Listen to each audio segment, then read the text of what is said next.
There are exactly 3 places on Earth that can hear a spacecraft. Not 300, not 30, 3.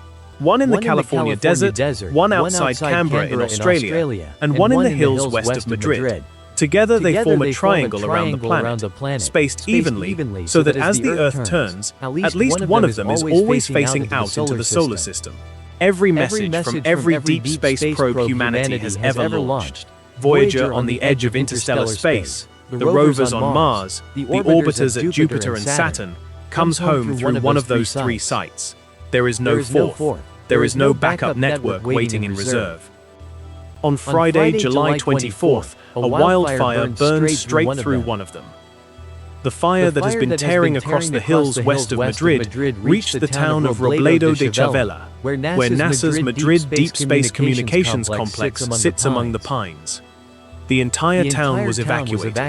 NASA pulled its 90 personnel out, and then, according to the agency's own statement, the wildfire did not merely approach the complex, it passed through it. For the first time, one of the 3 ears the human species keeps pointed at the sky went dark. Not because of a technical fault, not because of a budget cut, but because the ground it stands on caught fire. This is not a video about a space disaster because, and I'll tell you this up front rather than making you wait for it, the antennas survived. What this is a video about how thin the margin actually is, about a system with no spare, built 60 years ago for a world that no longer exists, that just had its first serious brush with a threat nobody designing it in 1964 would have thought to plan for. Stay with us, because we deal in real data here, not invented drama. If that's what you're here for, subscribe. We do this every week. To understand what was at stake in those hours, you have to understand what the Madrid station actually is, because a NASA antenna undersells it completely. It's called the Deep Space Network, and it is the most important piece of infrastructure most people have never heard of. It's the switchboard for everything beyond Earth orbit.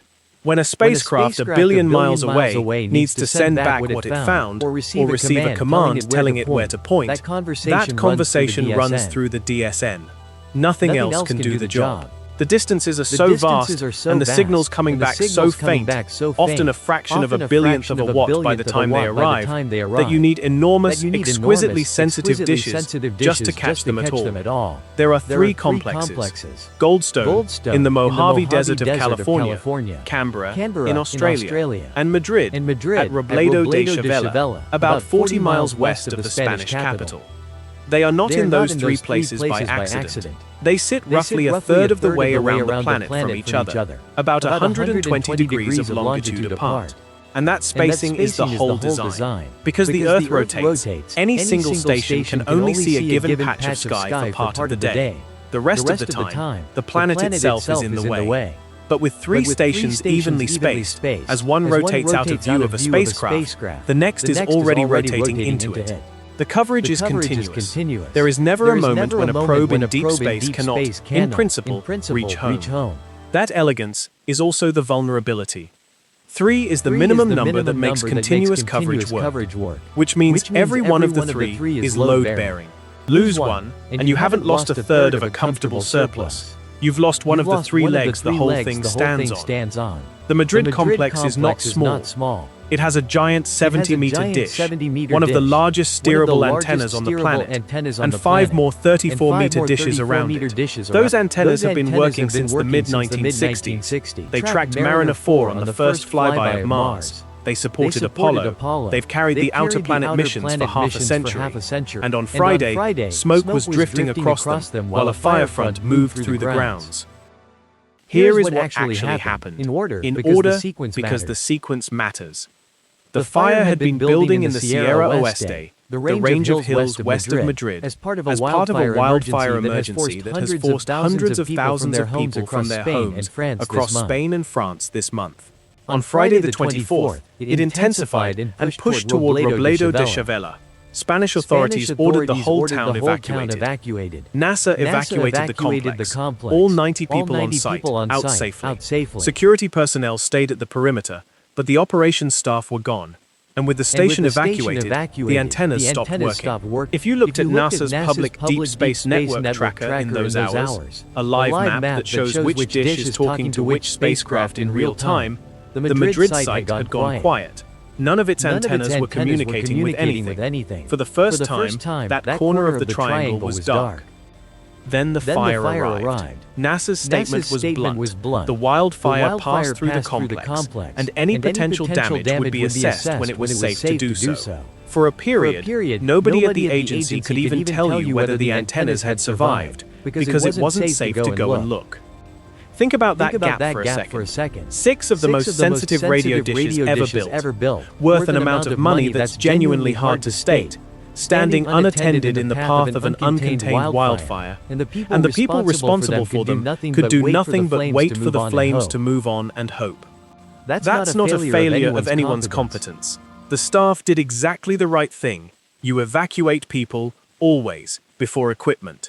It's a demonstration of something more uncomfortable, that when the fire came, there was no version of events where the station kept running. The only options were leave it dark or risk lives to keep it lit. And you never choose the second one.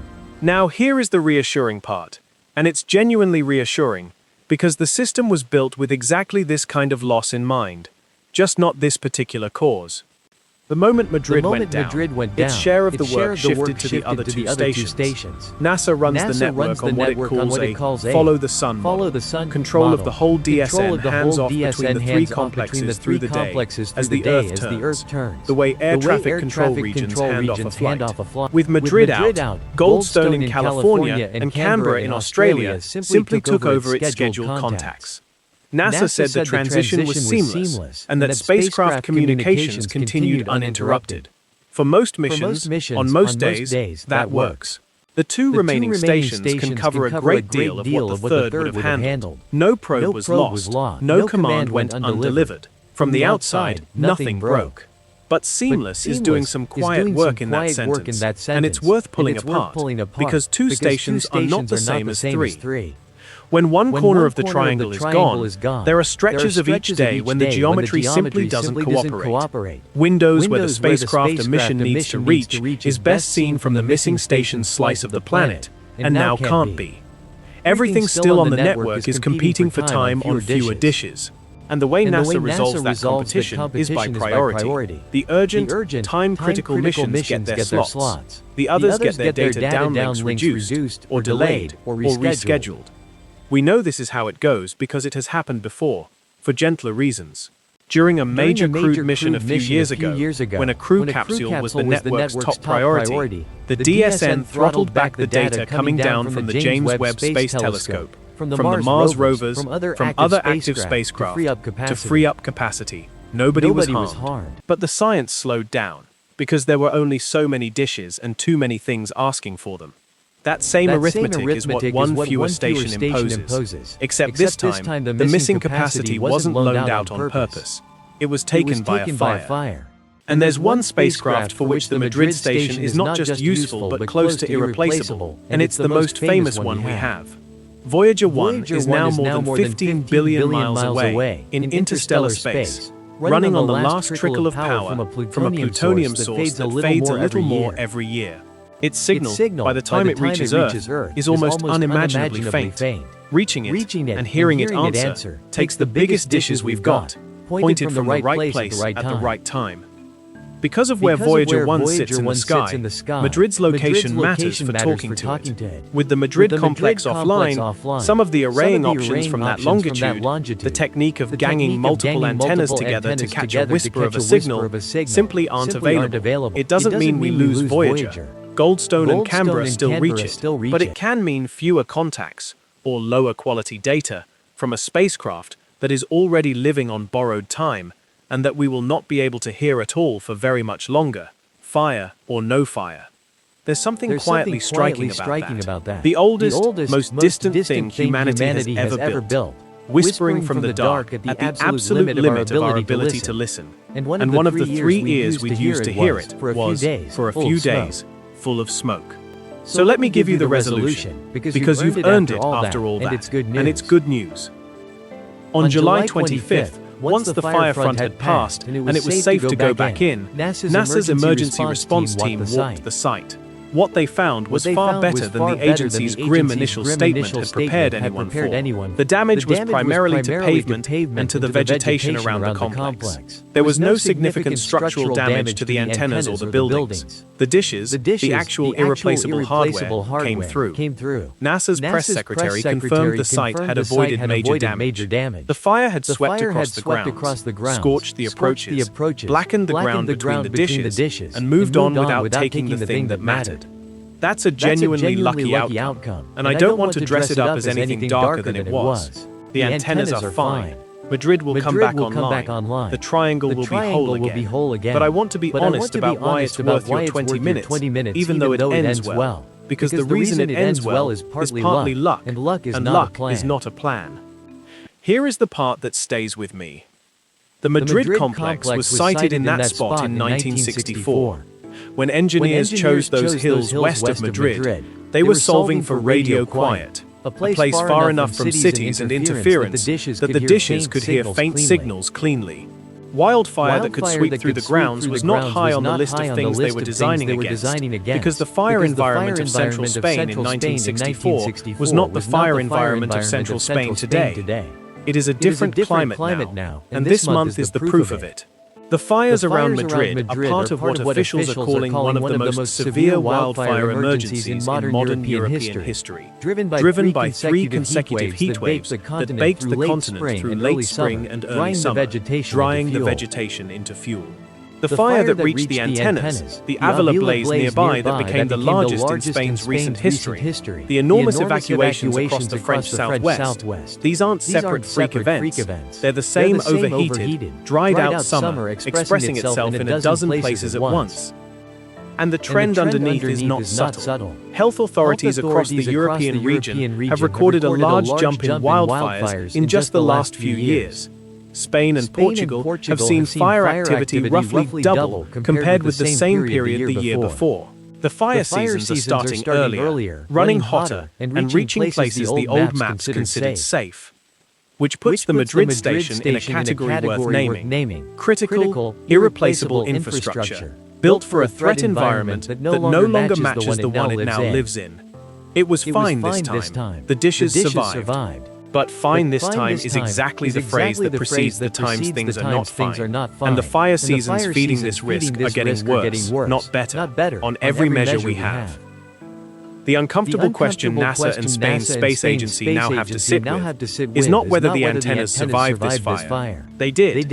It's whether a system with 3 legs and no spare, with one of those legs standing in a landscape that burns more every year, is a system that has fully reckoned with the world it's actually operating in now. Let me be clear about the shape of this, because a story like this attracts a lot of noise. This was not a near loss of contact with our spacecraft. The network did what it was designed to do. The other 2 stations absorbed the load, and communications continued. Nobody was cut off. Nothing was stranded in the dark. It was not caused by anything but a wildfire and the conditions that fed it. There's no sabotage here, no hidden failure, no cover-up. NASA published its statements openly and in close to real time, and its own public tracker showed the Madrid antennas going quiet for anyone who cared to look. And it is not a reason to think the deep space network is fragile in some careless way. It's a remarkably robust system run by people who are very good at their jobs, and the seamless handoff to Goldstone and Canberra is evidence of that, not against it. What it is a single clean data point about margins. A reminder that some of the most important things we've built rest on fewer supports than you'd assume, in places chosen for a world that has since changed underneath them. The fire reached one of the 3 ears we keep pointed at the sky. This time, the ear survived. The value of the story isn't in the damage, it's in how close the smoke got, and in the fact that the thing making it get closer every year isn't going away. If this gave you a new way to see what's burning in Europe right now, subscribe. We follow the places where these disasters touch the systems the rest of the world quietly depends on. And there are more of those than most people realize. And tell us in the comments, before this video, did you know there were only 3 of these stations on the entire planet? We read every reply. Thanks for watching. We'll see you in the next one.